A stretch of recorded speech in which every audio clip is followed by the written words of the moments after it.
Hello everyone, this is Spirit Journey. This is just a quick note. I had to re-upload this video that you will be watching. I was to discuss about Jeffrey Epstein and Ghislaine Maxwell.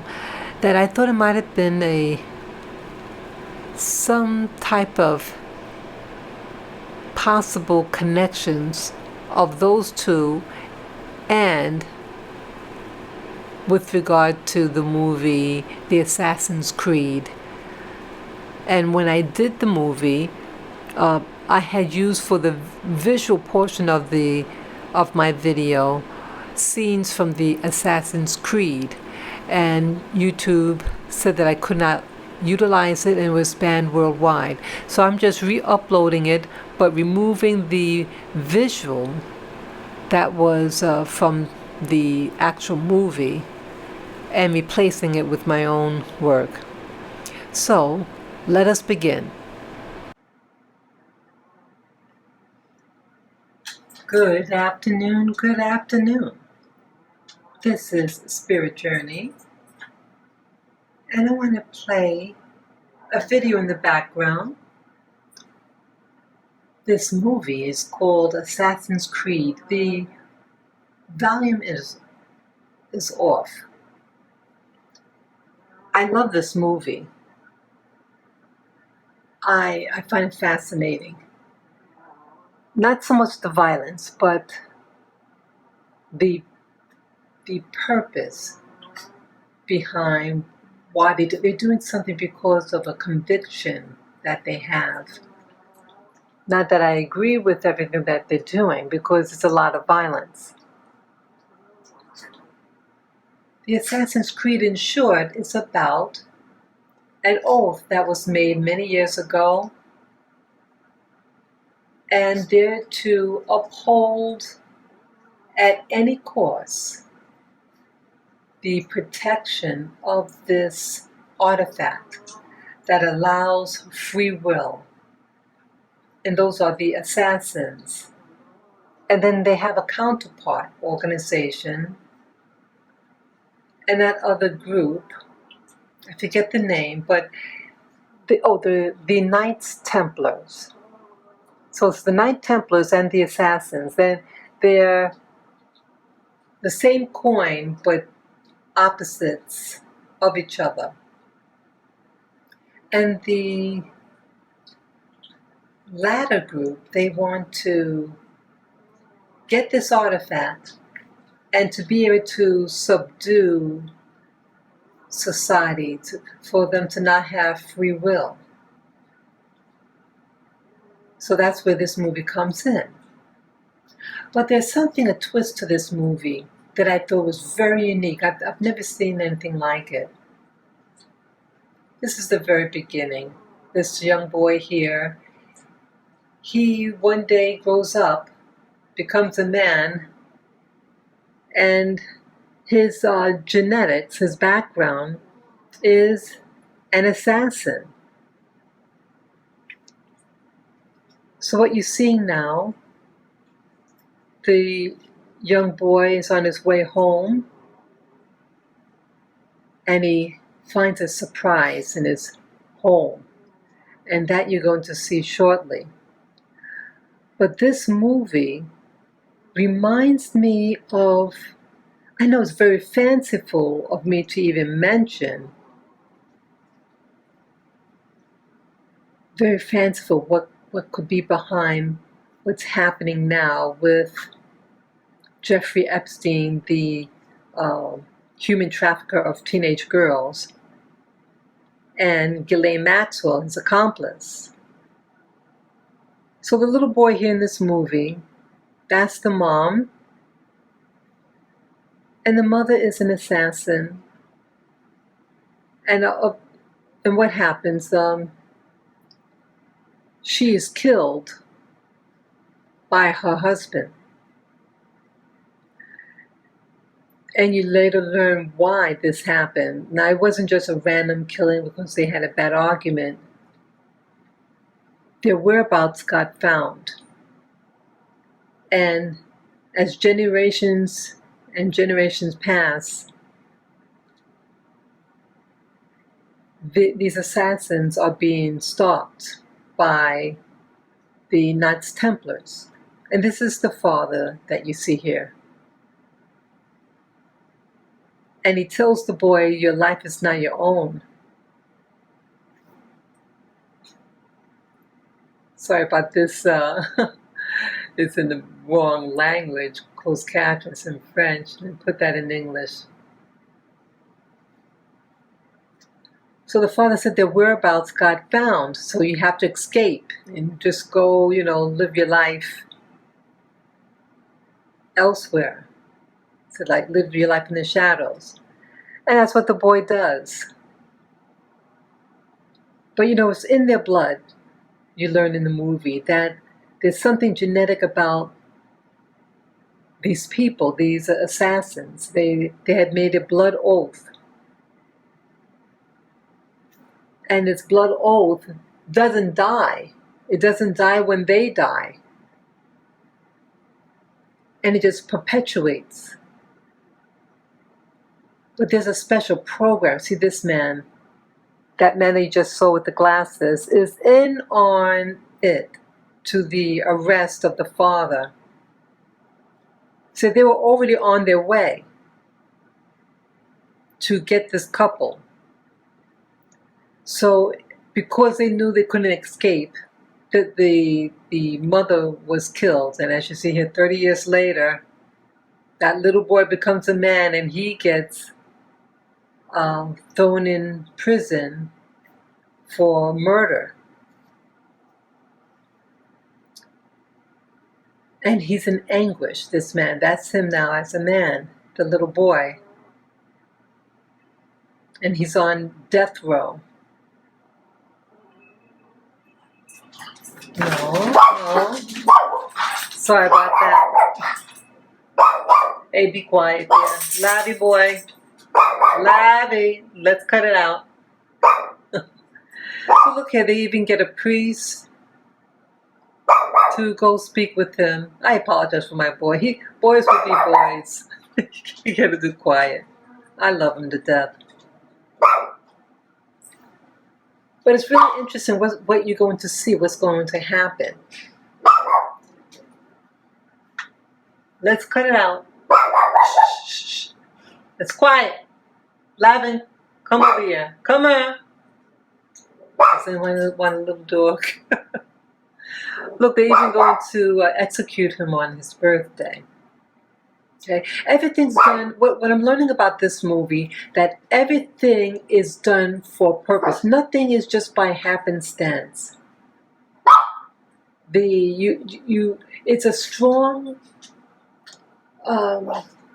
It strongly suggests that one's genetics, one's calling, it's built into you, and you can only be what you are. And what he is a killer, but he killed someone who was to be a bad person. He didn't just kill him because he had nothing better to do. So even in his killing, of him killing somebody to give him death row, he was actually, I think, defending a woman from a pimp. And yes, he did kill that person, and now he's getting his, his punishment for murder. But this part here is very telling. See, they're going to give him, death by injection. And of course, they ask for his, look at his name, Lynch, his last name. Interesting. This is very important of this movie, which is the whole point of my doing this video. Okay. So they're going to do the injection, and then something happens out. This is going to be quick. And I apologize. I hope no one is being offended.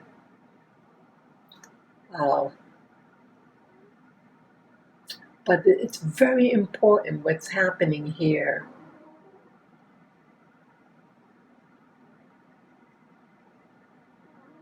So he's sentenced to death.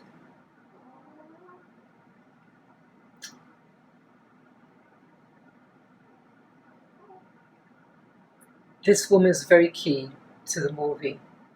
See, they're all in on it. They're all in on it. That woman that you saw,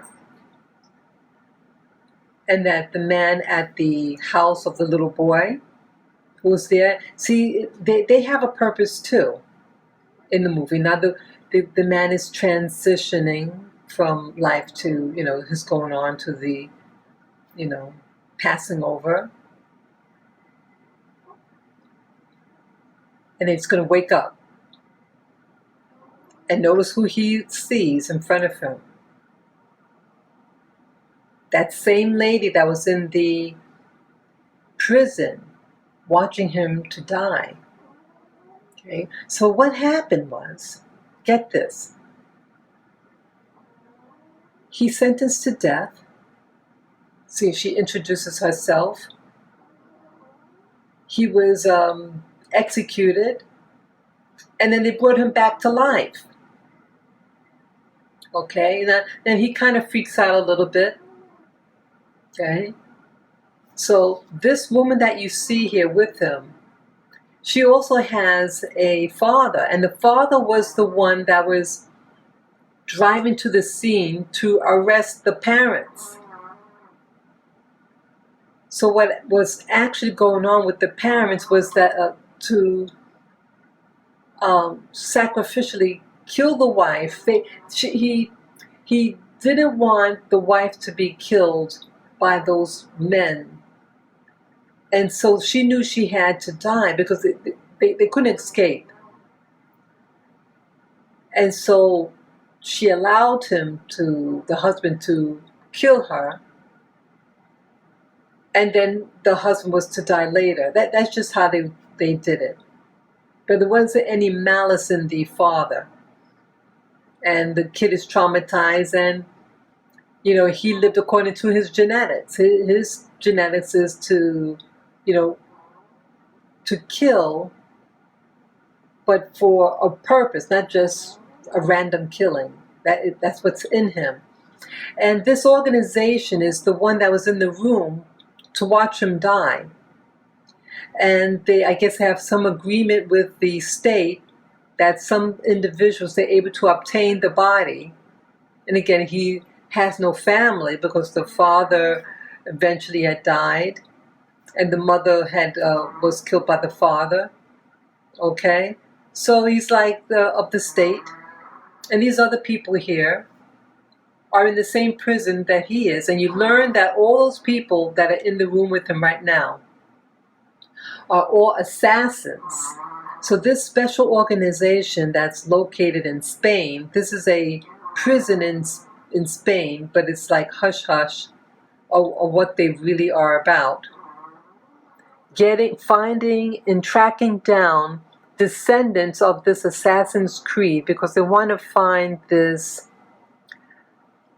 object that could either it promotes free will, and it also can take away your free will. And so that's what the war is all about, to get this thing, because the one who possesses it will be able to control. So right now, the assassins has control over this object.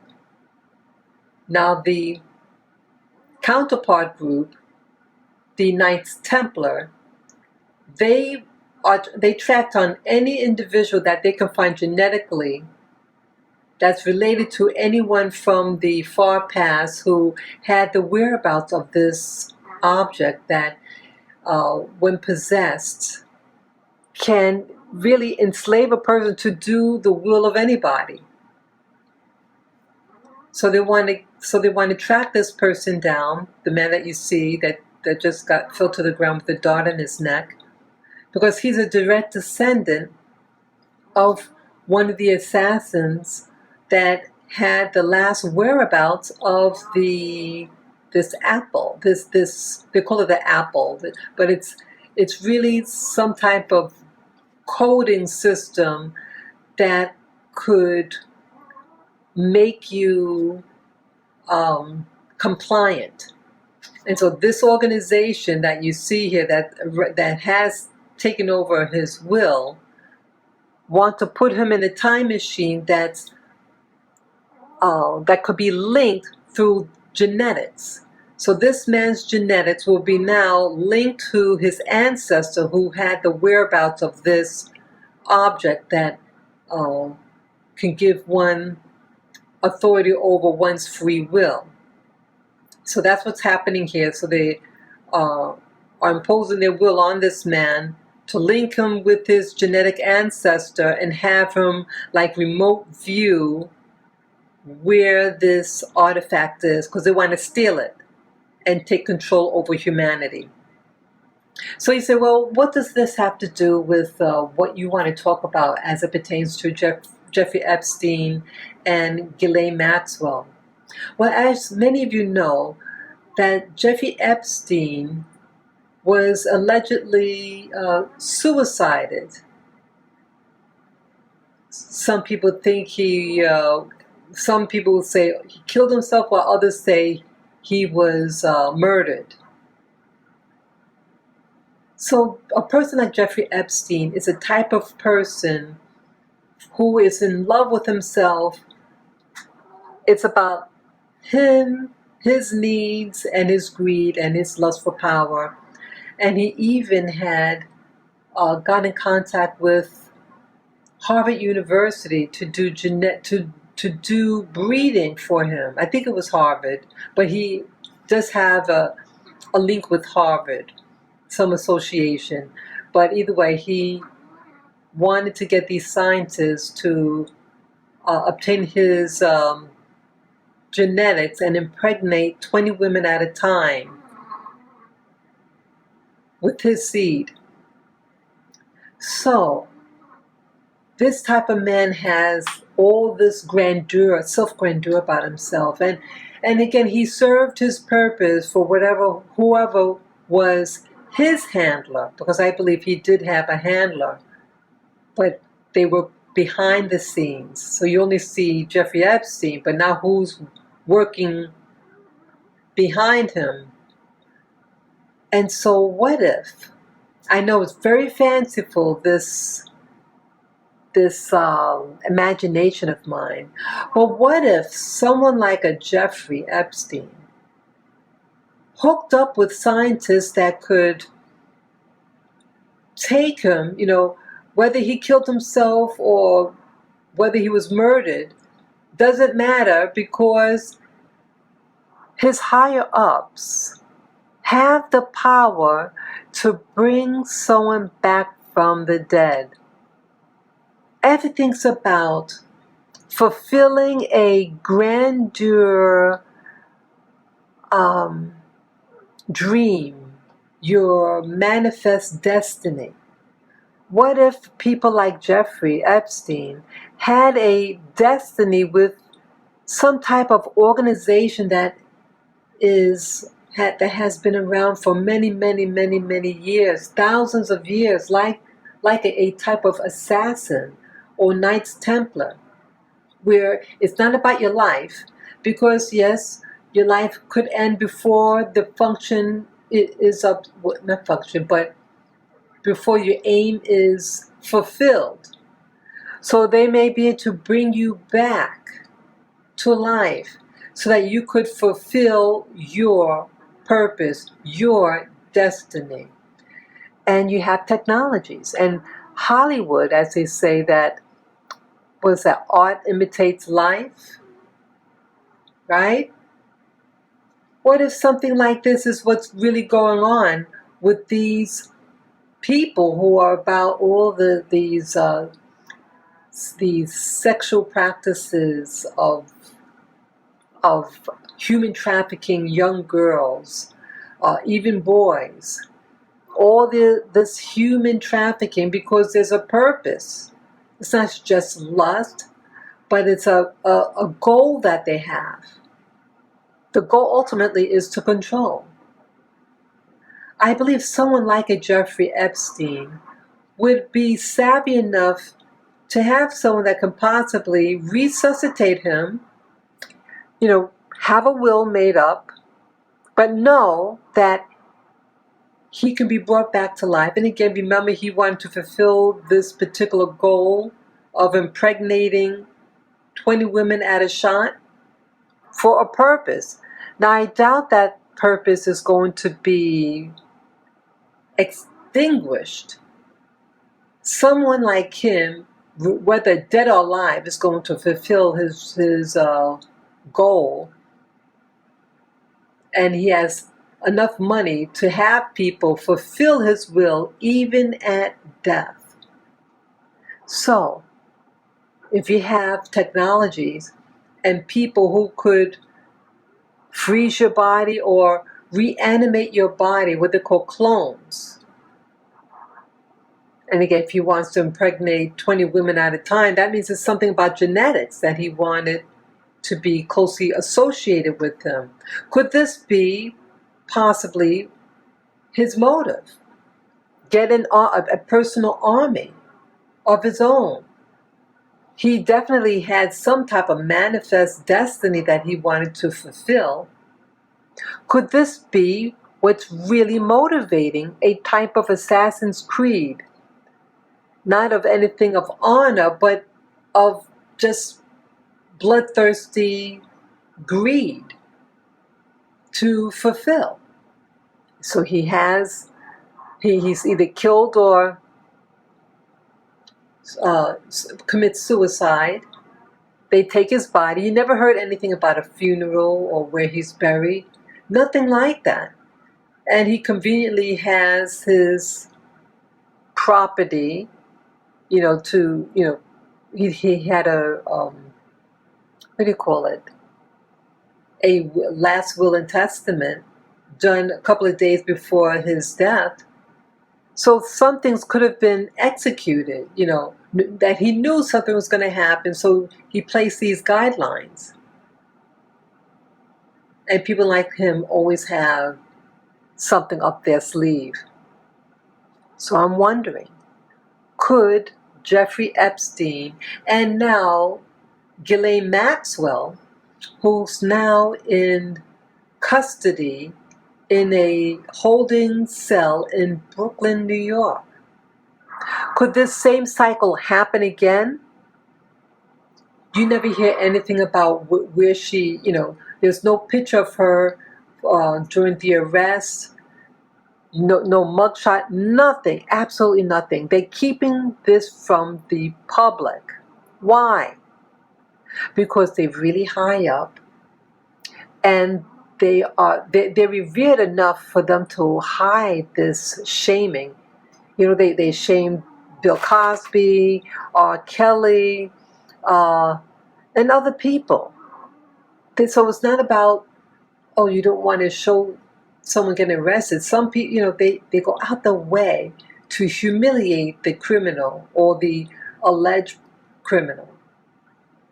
So they're protecting some people. They're protecting their image. So these people whose image are being protected, again, maybe they're so high up, and they're going to stage certain things. And what if she has the same plan? An exit. Let's see if she gets a will made. And let's say what happens. Does she get suicided? What's going to happen? Is there a secret agenda that goes far beyond just having a sexual perversion for teenage girls? I think it's something bigger than just having sexual perversions. I think people like Epstein and Maxwell have a destiny that they are to fulfill. This is just food for thought. Let me know what you think about this whole mess. Do you think a type of Assassin's Creed where they can reanimate your body, that upon your death, some organizations can take authority over your corpse and do what they want to do with it and reanimate it for you to do a work for them? It's really interesting. Yes, write your comments below. Give your insights, what you think what's going on? Do you think that Jeffrey Epstein and possibly Ghislaine Maxwell will be reanimated back to life to fulfill this intelligence? Because they did work for intelligence, both people. Let me know. So take care. Enjoy your day. Bye-bye.